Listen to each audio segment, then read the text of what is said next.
नहीं आ रही है।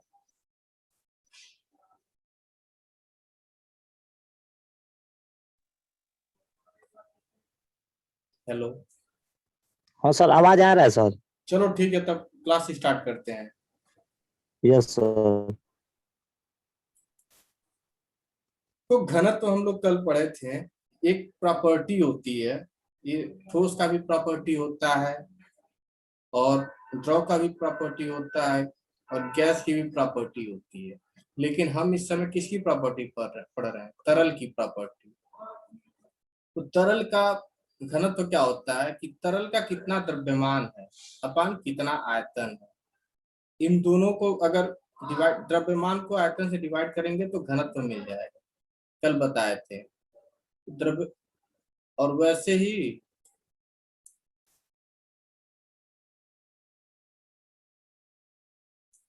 आप दूसरा है अपेक्षित भार या वेट डेंसिटी। यहाँ पे द्रव्यमान होता सर था। आवाज नहीं आ रहा है।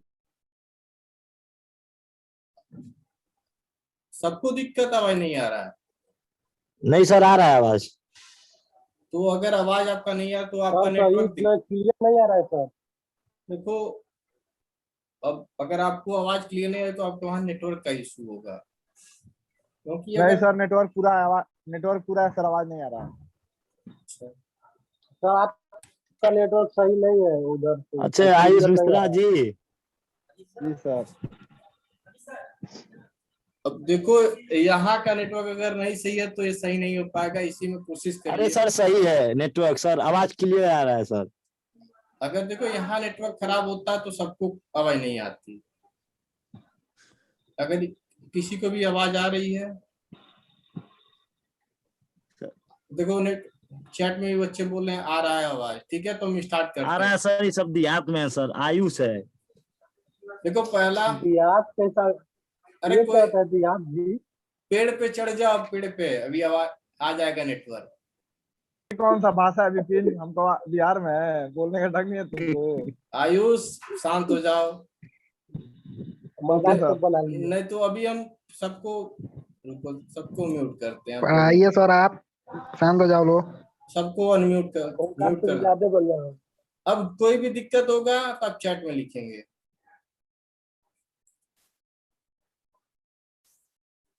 ठीक है, आवाज आ रही है, क्लास स्टार्ट करते हैं, कोई दिक्कत है नहीं।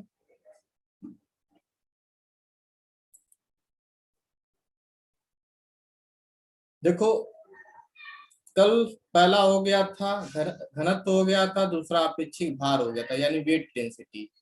घनत्व में क्या करते हैं हम, वहां पे ऊपर द्रव्यमान लेते थे, और वेट डेंसिटी में क्या करेंगे, यहाँ ऊपर भार लेंगे, बस कोई अंतर नहीं है, ये कल बता चुके हैं। अब हम तीसरा चीज पढ़ेंगे, अपेक्षिक घनत्व। अपेक्षिक घनत्व या विशिष्ट घनत्व, स्पेसिफिक डेंसिटी या स्पेसिफिक ग्रेविटी भी बोलते हैं इसको। देखो, स्पेसिफिक डेंसिटी या विशिष्ट घनत्व या अपेक्षित घनत्व, इसका मतलब सिंपल सी है कि हम यहाँ पे घनत्व की तुलना करेंगे किसी एक स्टैंडर्ड घनत्व से। और द्रव के केस में हम स्टैंडर्ड घनत्व लेते हैं पानी को, यानी हम पानी के घनत्व की तुलना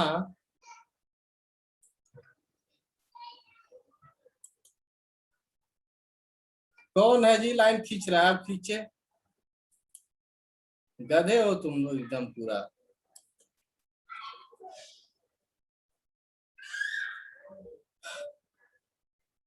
अपेक्षिक घनत्व या विशिष्ट घनत्व, ये दो घनत्वों का तुलना होता है। ऊपर एक घनत्व लेंगे, देखो यहाँ पे ऊपर किसी भी द्रव का घनत्व लेंगे, नीचे द्रव के केस में पानी का घनत्व लेंगे। इन दोनों का अगर तुलना करेंगे, जो प्राप्त होता है उसे ही अपेक्षित घनत्व कहते हैं। तो देखो, क्या द्रव का अपेक्षित घनत्व बराबर, जिस द्रव का अपेक्षित घनत्व निकालना, अगर पारा का अपेक्षित घनत्व निकालना है तो ऊपर पारा का घनत्व लिखेंगे और नीचे पानी का घनत्व लिखेंगे। पानी का घनत्व मैक्सिमम टाइम 1000 के आसपास होता है। तो जिसका भी घनत्व पता है आपको, जैसे अगर पारे का घनत्व पता है पारे का घनत्व लगभग होता है 13,600 के आसपास। पारे का घनत्व अगर देखें उसका होता है आपका यहाँ पे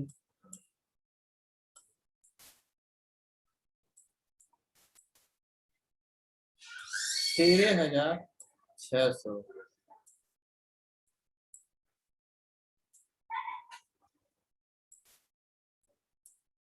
अब 13,600 को अगर हम शुद्ध पानी के घनत्व यानी 1,000 से भाग देंगे तो जो चीज प्राप्त होगा वही आपका अपेक्षित घनत्व होता है।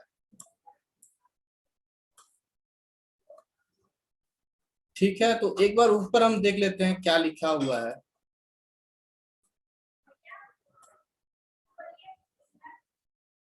देखो यहाँ पे लिखा हुआ है अपेक्षित घनत्व। किसी पदार्थ का अपेक्षित घनत्व उस पदार्थ के घनत्व तथा किसी मानक पदार्थ के घनत्व। यहाँ पे किसी मानक पदार्थ यानी द्रव के केस में हम पानी को लेंगे। अगर द्रव के जगह पे अगर हवा आ जाता है तो हवा की जगह पे क्या लेंगे, सॉरी, अगर कोई गैस आ जाता है द्रव की जगह पे तो वहां पे स्टैंडर्ड यानी मानक पदार्थ हमारा हवा हो जाता है। ठीक है, तो ये क्या लिखा हुआ है, किसी पदार्थ का अपेक्षित घनत्व उस पदार्थ के घनत्व तथा किसी मानक पदार्थ के घनत्व का अनुपात होता है। तो जो नीचे बताया है देखो, द्रव का अपेक्षित घनत्व बराबर द्रव का घनत्व अपान किसी मानक पदार्थ का घनत्व। यानी अगर द्रव है तो वहां पे शुद्ध पानी का घनत्व लेंगे। अगर यहीं पे ऊपर किसी गैस का रहता तो नीचे हम हवा का घनत्व लेते हैं। अब यहाँ देखो, यहाँ पे लिखा हुआ है द्रव के लिए मानक पदार्थ 4 डिग्री सेंटीग्रेड पर शुद्ध पानी तथा गैसों के लिए मानक पदार्थ 0 डिग्री सेंटीग्रेड पर हाइड्रोजन या CO2 रहित वायु लेते हैं। वायु CO2 रहित रहता है यानी उसमें कार्बन डाइऑक्साइड नहीं रहता है, तो उसको मानक पदार्थ लेते हैं। कहने का मतलब है मानक पदार्थ गैस के केस में हवा रहेगा या वायु रहेगी, और द्रव के केस में आपका जल रहेगा, शुद्ध जल। जनरली हम 4 डिग्री सेंटीग्रेड पर लेते हैं और हवा के लिए 0 डिग्री सेंटीग्रेड पर।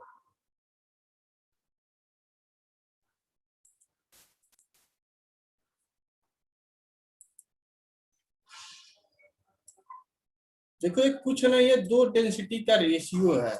यहाँ पे देखो ऊपर अगर हमें पारे का निकालना है तो ऊपर पारे का घनत्व, पारे को मरकरी से लिखते हैं तो इसको यम अपान नीचे किसका घनत्व रहेगा, पानी का, क्योंकि द्रव जो पारा होता है एक द्रव होता है, द्रव रूप में रहता है, इसलिए यहाँ पे वाटर या पानी का लेंगे। दो घनत्व का अनुपात है, ऊपर हमेशा उसका वो लिखेंगे जिसका हमें अपेक्षित घनत्व निकालना है, नीचे हमेशा द्रव के केस में पानी और हवा के केस में या गैस के केस में हम लिखेंगे यहाँ पे वायु का घनत्व। उम्मीद करते हैं समझ आ गया होगा। आगे बढ़ते हैं।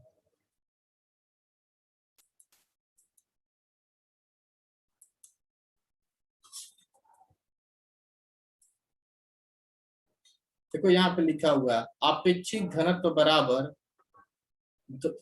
घनत्व द्रव का अपान शुद्ध जल का। इसको इंग्लिश में लिखते हैं, देखो ऊपर रो फ्लूइड का जिसका भी निकालना है अपान रो स्टैंडर्ड फ्लूइड। रो के जगह पे हम यहाँ पे अपेक्षित भार भी ले सकते हैं।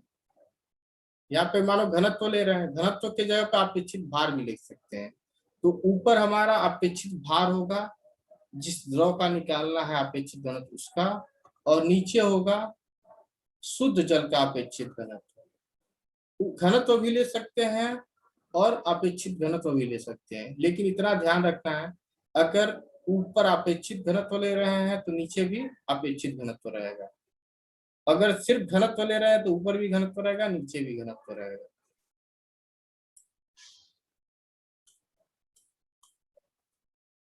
कोई डाउट हो तो पूछ सकते हो, चैट में लिख दो।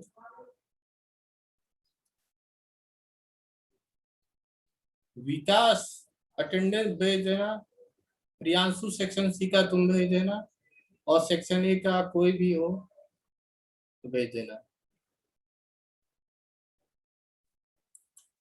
या सभी लोग एक काम कर सकते हैं कि प्रेजेंट लिख दें तो अटेंडेंस सेव हो जाएगा, लेकिन सभी लोग लिखते नहीं हैं, तो इसलिए आप लोग ये स्क्रीनशॉट लेके भेज दीजिएगा।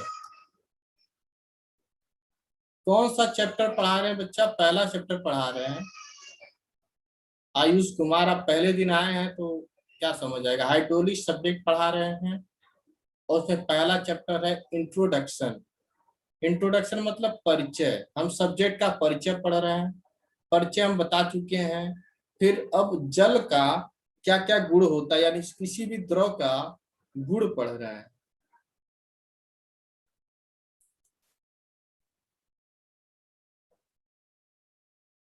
ठीक है,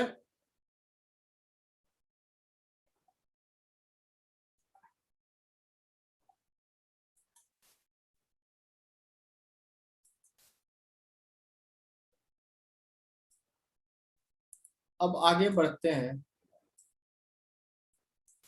चौथा, ये चौथा गुण है। तीन पढ़ चुके हैं, चौथा गुण पढ़ रहे हैं, चौथा प्रॉपर्टी पढ़ रहे हैं किसी भी तरल का। तो चौथा होता है विशिष्ट या अपेक्षित आयतन, यानी स्पेसिफिक वॉल्यूम। तो देखो स्पेसिफिक वॉल्यूम कुछ नहीं होता है, सिर्फ घनत्व का उल्टा कर देंगे। घनत्व क्या होता है? घनत्व होता है ऊपर द्रव्यमान नीचे आयतन। तो अपेक्षित या विशिष्ट आयतन क्या हो जाएगा? ऊपर हो जाएगा आयतन, नीचे हो जाएगा द्रव्यमान, यानी ठीक घनत्व का उल्टा होता है। अगर देखें तो यहाँ लिखा हुआ है एसआई प्रणाली में साधारणतः या तरल की इकाई संहति द्रव्यमान का आयतन उसका अपेक्षित आयतन या विशिष्ट आयतन कहलाता है। इसे छोटे भी से डिनोट करते हैं, स्मॉल भी से। तो देखो ये सेंटेंस थोड़ा सा कंफ्यूज करने वाला है, लेकिन सिंपल सा अगर समझो तुम तो यहाँ पे लिखा हुआ है, देखो अपेक्षित घनत्व, सॉरी अपेक्षित आयतन, अपेक्षित आयतन भी बराबर कैपिटल भी। कैपिटल भी यानी आयतन है, कैपिटल भी का मतलब आयतन है, आयतन मतलब वॉल्यूम, नीचे यम, यम मतलब द्रव्यमान।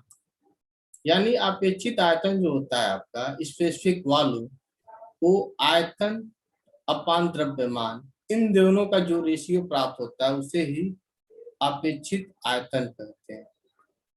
देखो यहाँ पे द्रव्यमान अपान आयतन, इसको कहते हैं घनत्व, ठीक उसका उल्टा, इसलिए अपेक्षित आयतन जो होता है घनत्व का ठीक उल्टा होता है।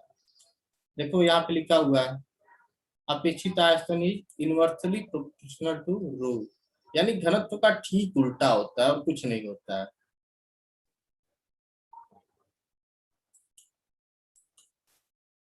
कोई डाउट हो तो आप लोग चैट में लिख सकते हैं।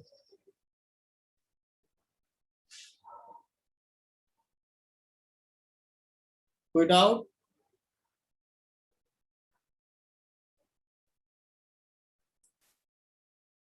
देखो अपेक्षित आयतन जो है या विशिष्ट आयतन, ये घनत्व का ठीक उल्टा होता है। घनत्व तो सबको पता है द्रव्यमान अपान आयतन होता है, तो क्या हो जाएगा अपेक्षित आयतन या स्पेसिफिक आयतन, ये हो जाएगा आयतन अपान द्रव्यमान, ठीक उसका उल्टा।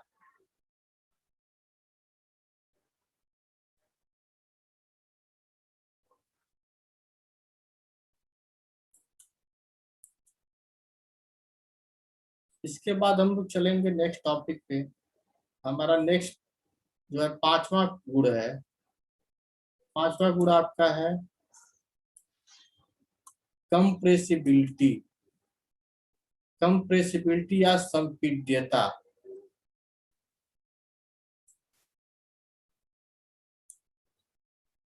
संपीड्यता या कंप्रेसिबिलिटी, ये पांचवा प्रॉपर्टी या पांचवा गुण है। इसे कहते हैं तरल का वह गुण जिसके कारण कोई भी तरल है उस पर अगर कोई बाहरी दबाव दबाते हैं तो अगर उसके आयतन में परिवर्तन होता है तो उसे संपीड्यता कहते हैं। मतलब वो ऐसा गुण जिसके कारण उसके आयतन में परिवर्तन हो। क्यों? क्योंकि हम उस पर कोई बाहरी दबाव लगा रहे हैं। जैसे मैं बताया था कि आप सिरिंज में पानी को या कोई भी तरल पदार्थ भरिए और सिरिंज का मुंह बंद कर दीजिए, उसको दबाने की कोशिश करिए। अगर वो पदार्थ दब जा रहा है, यानी थोड़ा सा दब जा रहा है, सिरिंज अंदर की तरफ जा रही है, तो क्या होगा? वो कंप्रेसिबल फ्लूइड है, यानी संपीड्य तरल है। अगर वो दबता नहीं है तो क्या हो जाएगा? असंपीड्य हो जाएगा, यानी वो दब नहीं रहा। तो सिंपल सी ये तरल का वह गुण जिसके कारण इस पर मतलब क्या, किसी तरल पर बाहरी दाब लगाने से उसके आयतन में परिवर्तन होता है, तो वो गुण क्या कहलाता है? वह गुण संपीड्यता कहलाता है। संपीड्यता को संपीड्यता गुणांक या आयतन गुणांक से मापा जाता है। मानो हमें पता करना है कि कितना दब रहा है, कितना फोर्स लगाने को, तो उसके लिए कोई गुणांक होना चाहिए। वही आपका संपीड्यता गुणांक बीटा होता है तथा आयतन गुणांक के। इन दोनों से हम यह प्राप्त करते कि कोई भी तरल कितना फोर्स लगाने पे कितना ज्यादा दब रहा है। कोई चीज होता है जैसे हवा होता है, हवा को अगर आप हल्का सा भी बाहरी दबाव लगाएंगे तो आसानी से दब जाएगा, लेकिन वहीं जल को आप अगर बाहरी दबाव लगाएंगे तो दबेगा नहीं। तो इसीलिए जल को कहते हैं इनकम्प्रेसिबल है, वही वायु को कहते हैं कि ये कंप्रेसिबल है, यानी संपीड्य है, और हमारा जल असंपीड्य है।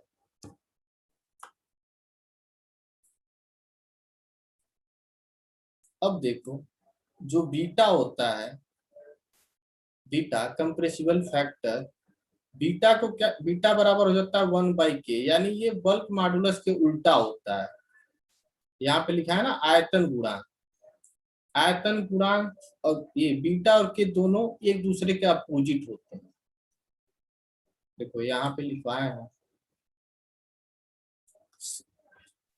संपीड्यता गुणांक को बीटा से तथा आयतन गुणांक को के से प्रदर्शित करते हैं। और इसको मापने के लिए क्या करते हैं, सब अगर कितना कोई भी चीज संपीड्य है या नहीं संपीड्य है तो उसको पता करने के लिए कुछ होना चाहिए। तो वही ये बीटा बताता है, और के बताता है कि कोई भी चीज दबेगा कि नहीं दबेगा। देखो बीटा और के एक दूसरे के अपोजिट होते हैं। जहां के का वैल्यू होता है के बराबर डीपी। डीपी मतलब कितना उस पर प्रेशर लगाया गया। अगर हम सिलेंडर में कोई जल लिए हैं तो उसमें कितना प्रेशर लगाया, यानी कितना दाब लगाया गया, कितना उसको दबाया गया, ठीक है। और ये डीवी, डीवी मतलब उसके आयतन में कितना परिवर्तन हुआ, आयतन में परिवर्तन। और भी होता है आपका प्रारंभिक आयतन। तो के का मतलब सिंपली कुछ नहीं होता, के बराबर होता है ऊपर कितना हम प्रेशर लगाएं सिलेंडर के ऊपर, ठीक है। उसके बाद उसके आयतन में कितना परिवर्तन हुआ अपान प्रारंभिक आयतन। इन दोनों का रेशियो जब निकालते हैं तो हमें प्राप्त होता है की वैल्यू। इसी से हम प्राप्त कर लेते हैं कोई चीज दबेगा या नहीं दबेगा। अगर दबेगा तो इसकी वैल्यू कुछ होगी, अगर नहीं दबेगा तो बहुत ज्यादा हो जाएगी, क्योंकि बहुत ज्यादा प्रेशर लगाने पर उसके आयतन में बहुत कम परिवर्तन होगा।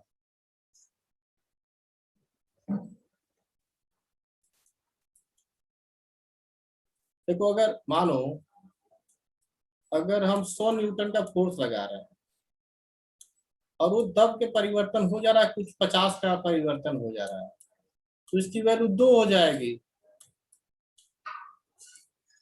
इसकी वैल्यू 2 हो गई।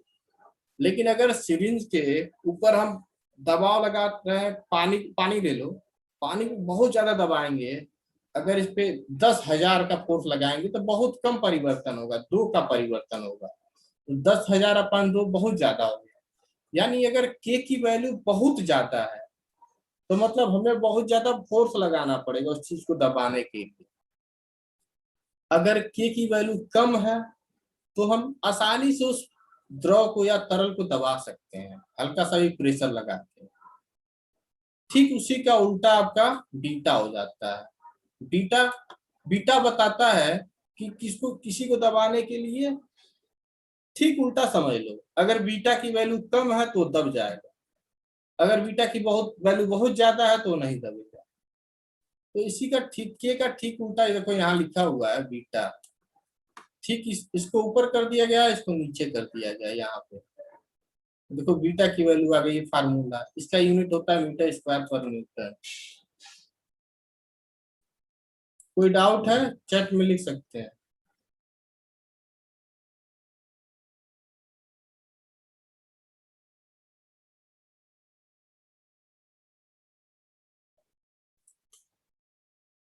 कोई डाउट हो तो आप चैट में पूछ सकते हैं।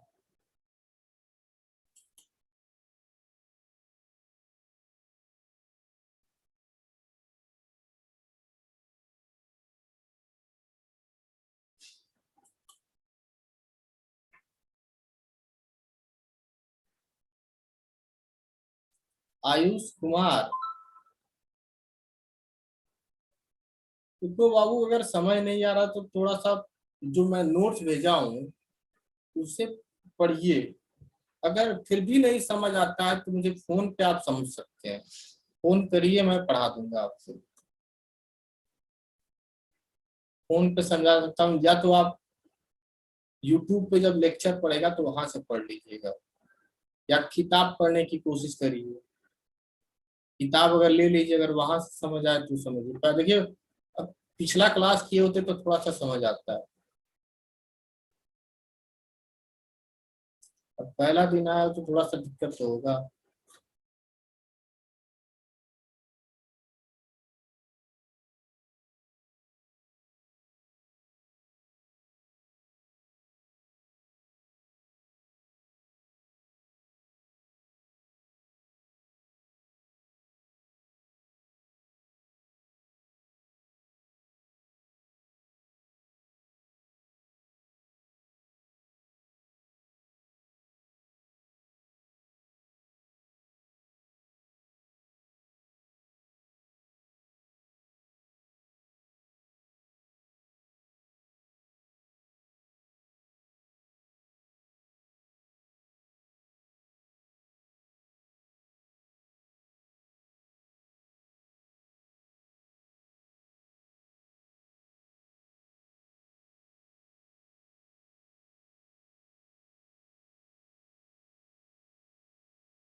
हेलो, अब आना चाहिए।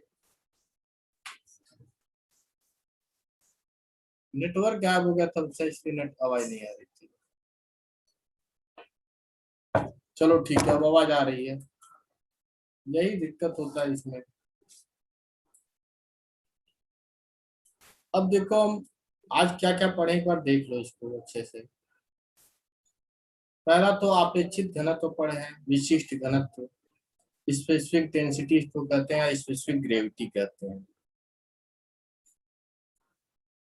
इसमें कुछ नहीं होता है, दो डेंसिटी का कंपैरिजन करते हैं बस।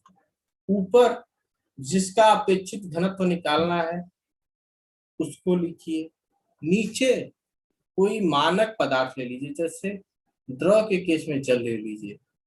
इन दोनों का जो रेशियो होगा वही आपका अपेक्षित घनत्व या विशिष्ट घनत्व होगा। देखिए यहाँ पे लिखा हुआ अपेक्षित घनत्व, द्रव का घनत्व अपान शुद्ध पानी का घनत्व, क्यों? क्योंकि यहाँ पे हम द्रव का अपेक्षित घनत्व था।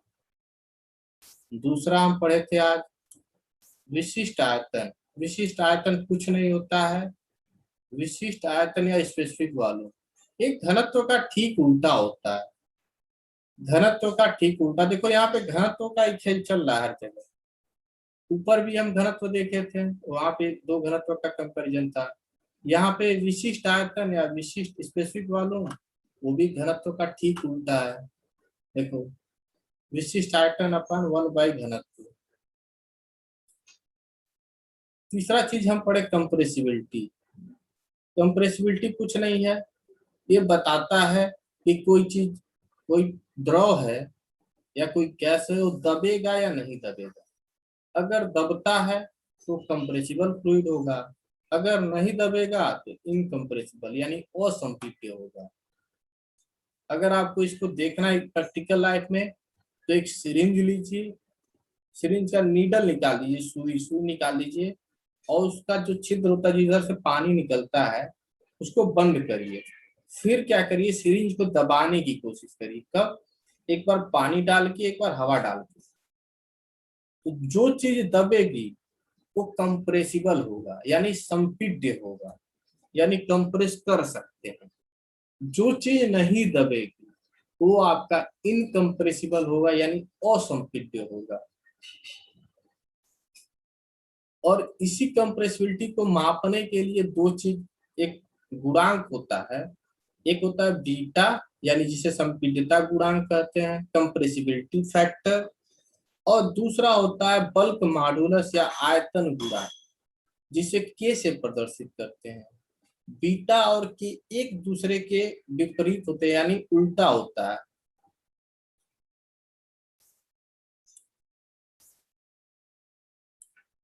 देखो बीटा और के एक दूसरे के अपोजिट है, उल्टा है। के का फार्मूला ये होता है, हम पहले ही बता चुके हैं आप लोगों को। देखो ये के का फार्मूला है, और बीटा ठीक के का उल्टा हो जाएगा। यहाँ पे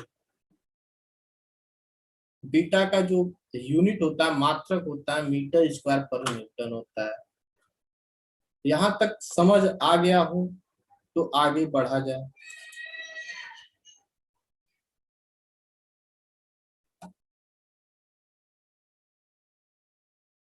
सर कहाँ है, कॉलेज पर कि घर? बच्चा पढ़ने पे ध्यान दो, सर घर पे है या कॉलेज? देखो मैं कॉलेज में ही हूँ लेकिन हॉस्टल में हूँ, पहली बात। दूसरा कह रहा है सर एक बार और एग्जाम्पल बताइए। देखो बता दे रहे हैं एग्जाम्पल। कंप्रेसिबिलिटी कुछ नहीं है, बस ये बताता है कोई भी द्रव या तरल दबेगा कि नहीं दबेगा। कब? कब उस पर जब दबाव लगा रहे, दबा रहे हैं, तो दबेगा कि नहीं दबेगा। अगर जो चीज दबाने पे दब जाएगा कंप्रेसिबल हो जाएगा यानी संपीड्य हो जाएगा। जो चीज हम दबा रहे हैं नहीं दबेगा वो असंपीड्य हो जाएगा यानी इनकंप्रेसिबल हो जाएगा। इसका अगर एग्जाम्पल आप देखना चाहते हो तो सिरिंज लीजिए, सॉरी, तो सुई लगाने वाला सिरिंज होता है, उस सिरिंज में से सुई निकाल दीजिए जिसको लगाया जाता है अंदर, उसको निकाल के उसमें सिरिंज के अंदर पानी भर दीजिए और उसका मुंह बंद कर दीजिए। तो उसको जब दबाएंगे तो पानी नहीं दबेगा, लेकिन पानी निकाल दीजिए, उसके जगह पर अगर हवा रहेगा तो हवा दब जाएगा। तो कहने का मतलब ये है कि हवा और गैसेज कंप्रेसिबल होती है, लेकिन तरल वो इनकंप्रेसिबल होता है, बहुत कम दबता है। अगर दबेगा भी तो ना के बराबर दबेगा। कोई भी द्रव, पानी को भी दबाओगे नहीं दबेगा, पेट्रोल को भी दबाओगे तो नहीं दबेगा, थोड़ा सा दब सकता है लेकिन वो ना के बराबर होता है। सर कॉलेज कब से खुलेगा? देखो बच्चा, जब तक कोरोना नहीं खत्म होगा तब तक कॉलेज नहीं खुलेगा। और एग्जाम तो होगा ही, भले 2 महीना पढ़ के दीजिए या 1 महीना, क्योंकि एग्जाम तो होगा आप लोगों का, आई थिंक यही जून जुलाई में होगा एग्जाम। तो जून जुलाई में अगर एग्जाम आपका होगा तब तक कोरोना कहीं ना कहीं कंट्रोल में आ जाएगा, क्योंकि वैक्सीन इंडिया में तब तक लगभग 90 60 70% लोगों को लग चुका होगा। तो कोरोना हमारे कंट्रोल में होगा।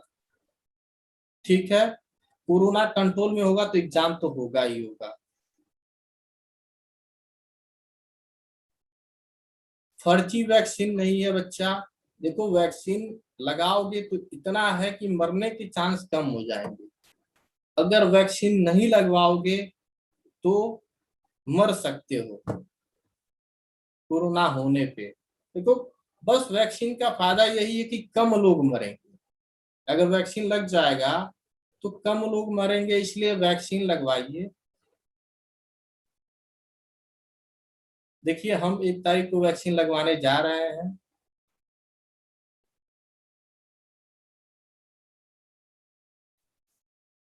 देखो एग्जाम होगा, बच्चा प्रमोट नहीं होगे। ठीक है, तो पढ़ाई पे ध्यान दो, बुक खरीदिए, नोट्स बनाइए।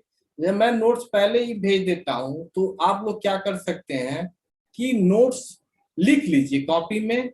जब मैं पढ़ा रहा हूं तो सिर्फ हो सकता है कॉपी अपना देखिए और मैं जो बोलता हूं उसको सुनिए। हाँ, दोनों डोज लगवाने के बाद वैक्सीन का कुछ दिक्कत नहीं होगा, इसलिए वैक्सीन लीजिए अगर मिलता है मौका तो।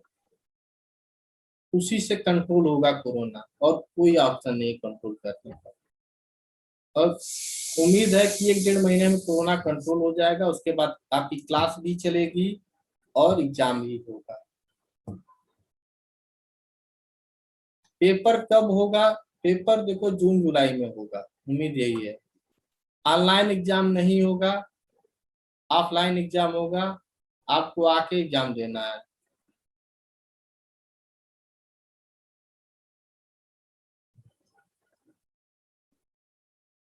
देखो बच्चा, मेरे बोलने से कुछ नहीं होगा, सरकार मेरे बोलने से नहीं करती।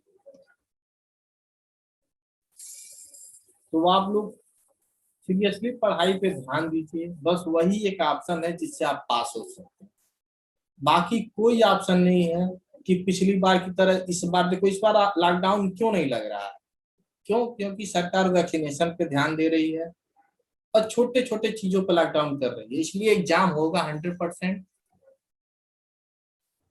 नहीं होगा बोर्ड एग्जाम 100%, हम श्योर हैं।